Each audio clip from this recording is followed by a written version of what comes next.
Welcome to the InfoMullet YouTube channel. If you enjoy this content, please like or share.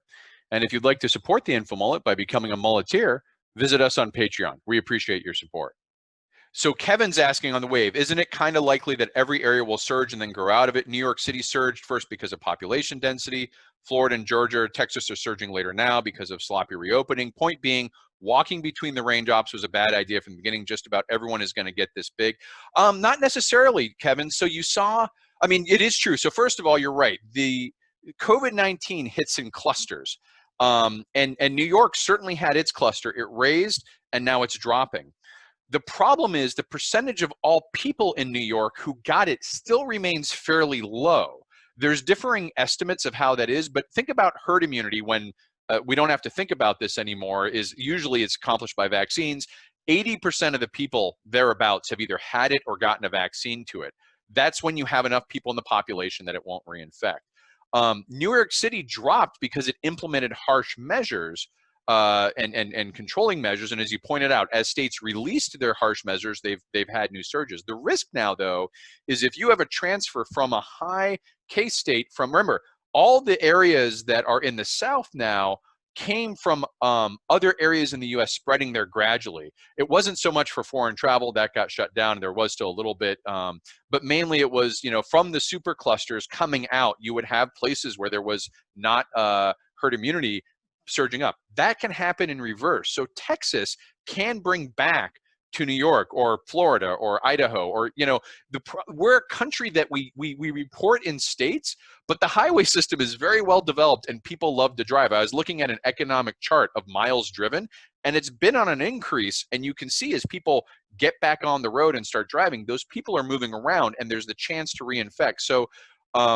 the problem is it's like whack-a-mole. It's probably a better analogy is whack-a-mole. As long as you have large areas outbreaking, there's a risk of reinfecting previous outbreak areas because they don't have enough of the population with antibodies yet to resist that.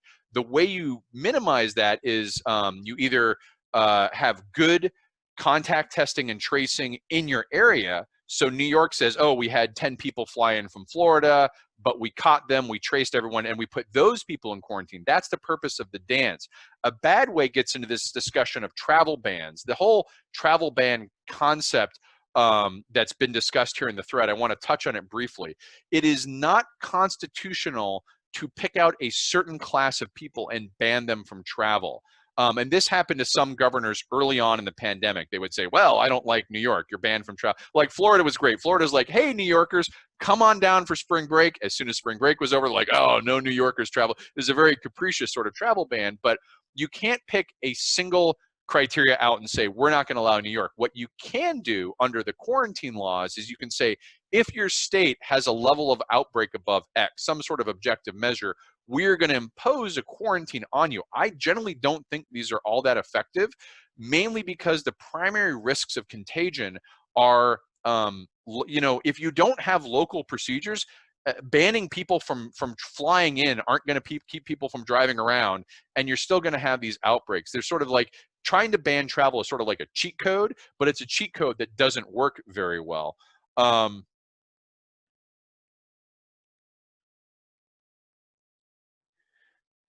And so that was a great question from Kevin on the constitutional travel ban. The authority for quarantine itself is constitutional. And I think this was Rory and Mark we're talking about. I don't want to go back too much because I want to get onto some of the other stuff. But you talk about, is there a lawful authority to institute quarantine? Yes, from the very early. You can go back to court cases from the 1700s. I mean, remember, they dealt with smallpox. They understood quarantines. This has been a well-developed, when it comes to constitutional law, this is no Third Amendment that's never had a case, right? Quarantine law is really well developed. And there are certain authorities, the executive authorities, that's the governor of the state and the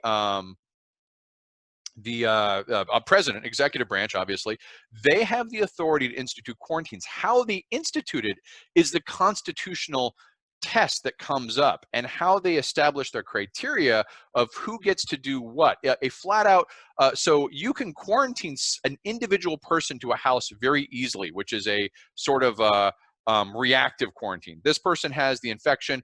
we're going to quarantine. That's the traditional method of quarantine. The preventive quarantine, the sort of what we call the lockdown procedures, that's more recent, and it gets tricky because you generally, the courts want you to be doing it consistently, like across all groups. So this kind of phased, this group gets to do it or this group doesn't, have run afoul. But there is, at a base level, constitutional authority for a public health emergency, just like there's constitutional authority to call out the National Guard. There are constitutional authorities for dealing with public health emergencies. The implication or the implementations of them get a bit tricky, and that might be a good topic for a follow-up. But I wanted to get, we got a lot more on the crates here, plate here, so I wanted to get to that. We asked someone asked last week about, well, first of all, before I jump off this, are there any more questions about the, we are the same in Ireland? Oh, Sinead's talking about travel between the European Union and the UK. Yeah, European Union's banned travel from the UK. Hawaii, yeah, Rory brings up Hawaii's travel ban includes all travelers. That's the way that is a constitutionally defensible way to say, look, all travelers, period. It's easy. When you start getting in state by state, you get a little tricky, and I think they're going to run afoul. It's also symbolic. I mean, if you're the governor of a state that's flailing and you don't know what to do, you're going to say, well, I'll ban travel from XYZ. It's like, no, hire contact tracers. Get your act together. Thanks for watching the video. Hope you enjoyed it. If you'd like to follow the InfoMullet, visit us on Facebook or Twitter. And if you'd like notifications when we post new video content, click on the red subscribe button below the video. If you've ever wanted to become a mulleteer and support the InfoMullet, visit us on Patreon. We appreciate the support.